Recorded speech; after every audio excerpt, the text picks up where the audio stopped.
I'm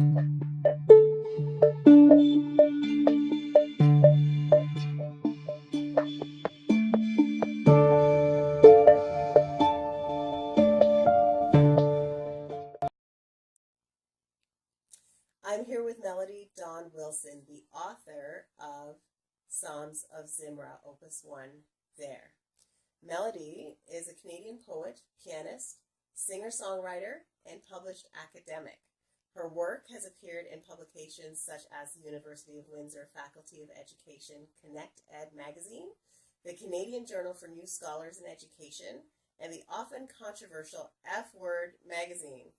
She's presented scholarly work such as The Girl, the Woman, and the Blackberry Seed, A Personal Awakening of a Black Woman, at the Art Gallery of Windsor, Ontario, as well as collaborative philosophical reflections and writings at Columbia University Teachers College, focusing on the critical and controversial issues in schooling regarding subjugated knowledges and amanuensis.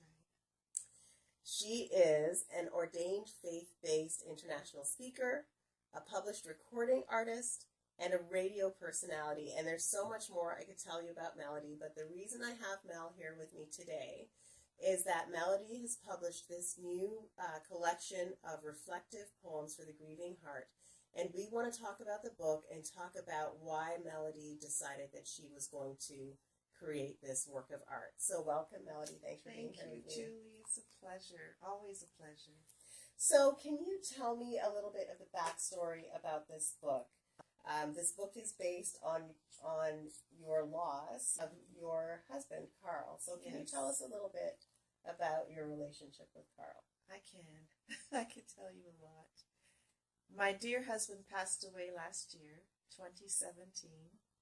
And it was one of those situations where you get the news, you jump into the treatment, and then the loss. There was hardly any breathing space for me, but we went to the doctors only to find out that he was at stage 4 cancer. So when we heard the news it was stage 4 cancer, we both felt like we were in a dream, because you always think it's somebody else's experience and not yours. You always think it's going to happen to the other person and not you. And you don't even really think about it, as a matter of fact. So when we found out it was stage 4, they immediately started him with treatments. It was diagnosed as head and neck cancer. I'm not going to go and try to say the long diagnosis word. And he had chemo, radiation. Radiation was every day. Chemo was many hours. And after 3 months of that, he stopped the chemo, meaning it was the treatment process was over. So we go for an update appointment. He says, I got a pain in my back. The doctor says, you have a pain in your back? And he says, Carl's like, yes. And I'm like, why is the doctor so startled? Come to find out, and the cancer had spread throughout his whole body, through his bones, into his bones. And a day later, they did say that he had a year, less than a year, 10 months to 2 years to live. And that, again, is a time when we felt we were in a dream again. It was even more so than the first time. I couldn't even stay in the room too long because I didn't know what to do with myself. He actually says, I don't have time for this. The doctor pulls up the chair and says, you don't understand. You have just this much time to live. We need to know what we're going to do about it. Go home and think about it and let us know, and here are your options. And we went through the options. One night we woke up, he woke me up at night and he said, Melodie, I'm not going to take any more chemo radiation because I'm getting worse with that. Long story short, he did stop it. We prayed, we anticipated God's healing. He's a man of faith, an ordained reverend. That doesn't make him a man of faith because he's ordained.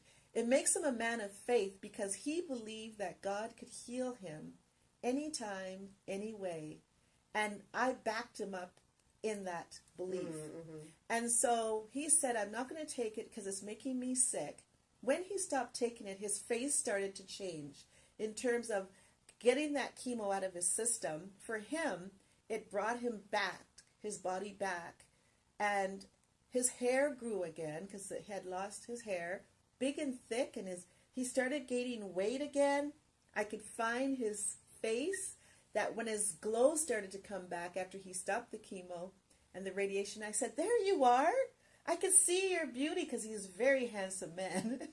"I could see your beauty." So we went back to our next appointment with high hopes. Come to find out that no, you're still on that trajectory of you don't have much time.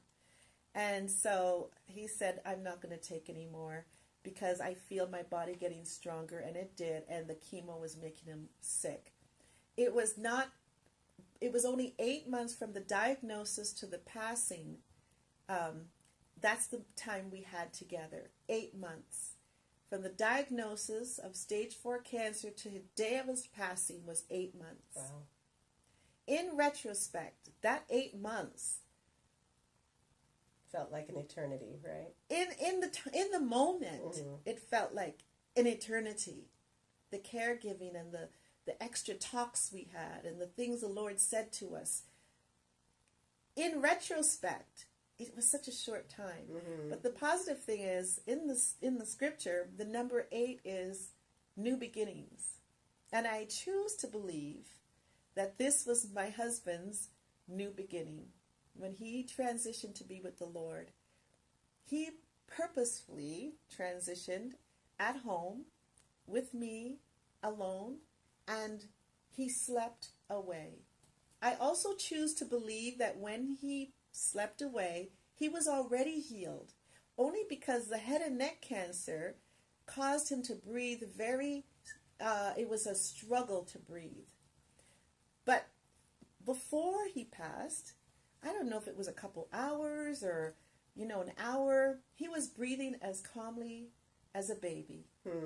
I choose to believe that God had healed him and prepared him, a sign of faith to me, that I could do what I want, when I want, how I want, and as for God, his way is perfect. Right.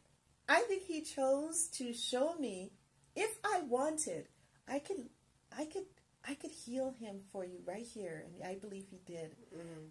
And when I'm ready, I will take him, and it was his time. But he kind of did that for me so that my faith could be increased at God's ability to do everything well. But I'd like to end this question just saying, I believe that when God has a purpose, because he showed us a lot of things. I remember coming downstairs, and the day after his diagnosis, and we're at home, and the Spirit of the Lord spoke through me and said, "No mistakes. There are no mistakes." And I could not stop saying that. There are no mistakes. And so many times we feel that things that happen in our lives are mistakes. And we think, well, what could I have done better? How could I have done it better? How could I have done it differently? But I'm here to say, sometimes you do your very best. And life takes you on these turns. Yes.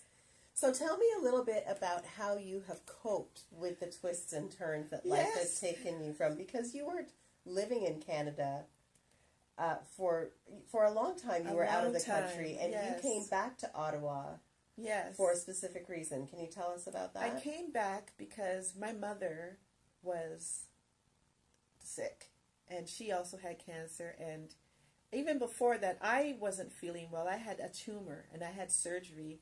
And my husband said, let's get her closer to the healthcare situation in Canada. And even though I had great healthcare there in terms of, the surgery, he wanted me to have the Canadian perspective of healthcare, where it's always going to be there for you. And then during that healing time, my mom got sick, and she had cancer, and she passed away ultimately. But that's why I was in Ottawa. And then after my mom died, we were just moving on, and we're thinking, are we still going to stay in Ottawa? But the choice was made for us when he was diagnosed. And when he was diagnosed, I was glad we were in Canada. So again, there are no mistakes. And we went through all the treatments at the Ottawa hospital. I keep bringing them up because they were so amazing. The doctors were awesome. Palliative care. So that's why I was here in Ottawa at the time.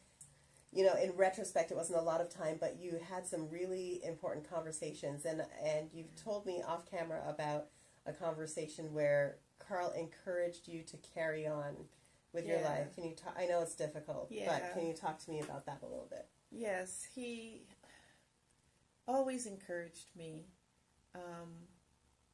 I'm a doctoral candidate at University of Toronto, and I didn't think I could write again, but what keeps me going is what he did say.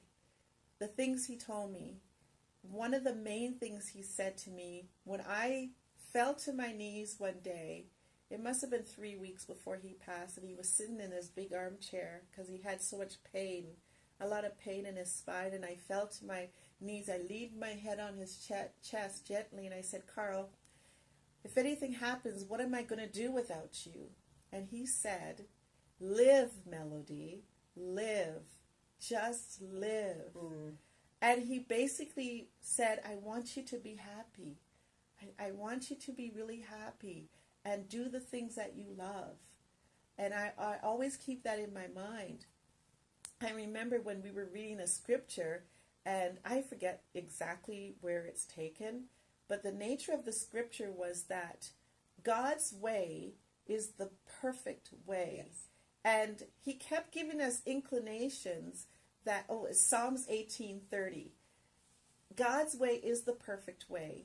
And God kept showing us, that this could really happen. Because he kept comforting us. Like the no mistakes was a comfort. So that if anyone came to me and said, well, maybe you could have done, and this is what I really believe, maybe you could have done this differently.